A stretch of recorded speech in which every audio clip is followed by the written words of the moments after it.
Yoga is now a rather broadly used term that includes variations of breath control, simple meditation and specific poses.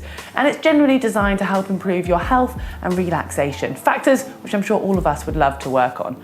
And specifically for triathletes, it's also great at working on your flexibility, and that's what we're going to be focusing on today.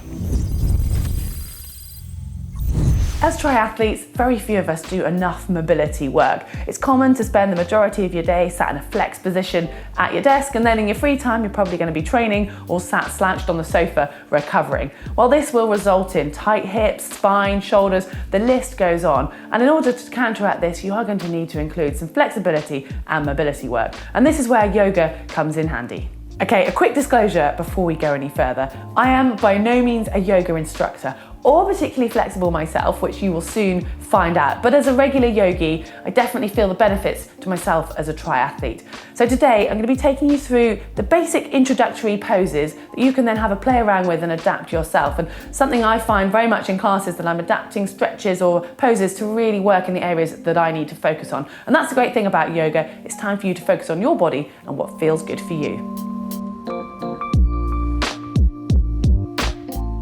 Downward dog is probably the most common position, and even if you haven't tried yoga, you might well have heard of this before. And it's a pretty simple one. You're going to start on all fours. From there, you're going to push up, so lifting your hips up towards the ceiling. So your hands should end up shoulder width apart, your feet hip width apart. You're making a triangle type shape, and you want to imagine your hips pulling up to the ceiling, your heels are pushing down, and you've got a straight line going from your hands all the way to your hips, and a straight line going from your hips all the way down through your heels. And then in this position, you can actually move your feet, so almost in a walking action, going up onto one tiptoe and then onto the other. So you're making a pumping type action through your calves, which is a really good calf stretch. And you can then have both of your feet back on the ground and just bending your knees slightly, you'll find that stretch moves from your gastroc to your soleus and back again. And just play around with that to work out what feels good for you. For this one, you need to start at the top of your mat facing forwards. You're going to take a large step back with one of your legs, place that back foot at around a 50-degree angle with your front foot still facing forwards. And then from here, you're going to drop your hips down, sinking them towards the ground, keeping your knee above your ankle at a 90-degree angle at your ankle. And from here, you need to make sure that your hips are facing forwards. Once you've found this position with your arms by your side, you're going to bring them up parallel to each other so that they're reaching towards the ceiling. And again, try and sink into this hip pose, and you'll really feel a stretch of your hip flexors of that back leg. Just play around with that and find a comfortable position and try and hold it. And then if you want to have a play around with Warrior 2, you need to move your back foot so that it's now at 90 degrees, and then opening up your hips so that they are side on, and then taking both of your arms so that they're going to be parallel to the ground but extended out either side of you. And this stretch you should really start to feel in the adductors, so the insides of your thighs.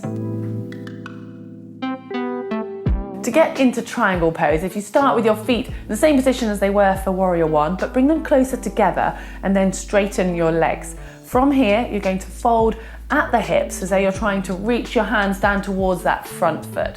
And this should bring on a nice stretch feeling in that front hamstring and maybe a little bit in that front adductor. And once you've enjoyed that stretch and you found yourself comfortable in that position, you can add in a twist. So if it is your right foot that you've got forwards, keep your right hand on that shin and then open up your left hand as though you're trying to reach the sky. So you're really opening up your chest, and you should also feel a nice spinal rotation with this.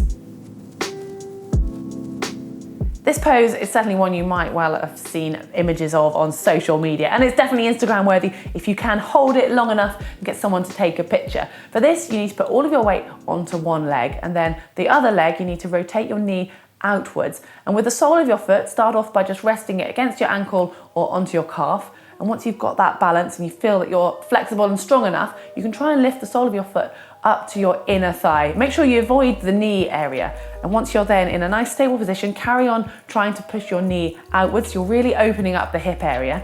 And once you've got your balance, bring your hands together at heart center, and then if you can, extend them up to the ceiling just to really challenge your core that much more. So it's a great core exercise as well as a hip opener. As I mentioned at the start, we spend far too much of our time with our thoracic spine flexed and our hips flexed. So this is a great exercise to counteract this, and it's quite a simple one. You're just going to start by lying face down on the mat with your hands underneath your shoulders or a little bit in front of you, and then from there you're going to start by activating, squeezing your glute muscles and your back muscles, and a little bit of pressure down through your hands. You're going to lift your shoulders up off the mat, trying to squeeze your shoulder blades down your back. Now, you don't need to extend your head. You want to keep that in a fairly neutral position, but just trying to open up your shoulders and then lower it back down gently and repeat this. This one is a fundamental yoga pose, and again, quite straightforward. So start by standing at the top of your mat, and you're going to reach your arms up towards the ceiling. If you're feeling comfortable or you want to, then add in a little bit of a back bend, and then from there, you're going to fold from your hips, dropping your hands down towards the floor. If it's more comfortable for you, feel free to have a little bit of a bend in your knees, just keeping them soft, but you should really start to feel a nice stretch in your hamstrings. And once you've got into a comfortable position here, you can hold on to your alternate elbows. Just add in a very little bit of rotation, so a little bit of a movement side to side, which will just give you a bit of spinal rotation, but also move that stretch within your hamstrings. And then from there, you're going to take in an in-breath, and you're going to bring your spine up so that it's parallel to the ground, supporting it with your hands on your shins. And think of really trying to lengthen your spine, keeping your head in a neutral position. And then you're going to exhale and relax back down to the floor. And you should hopefully feel a little bit more length coming into your hamstrings, and just find that relaxed position and let it go. And then once you're complete, bring yourself back up to full extension and finish with your hands at the top. This is one of my favourite poses, and it's great to counteract that thoracic stiffness you might get from lots of cycling or lots of sitting. So start by lying on your back, pull in your tummy, and then bring your thighs up towards you so that they're at 90 degrees to your hips, and then your shins are parallel to the floor. And then with your arms, put them either out to either side fully extended or into goalpost position.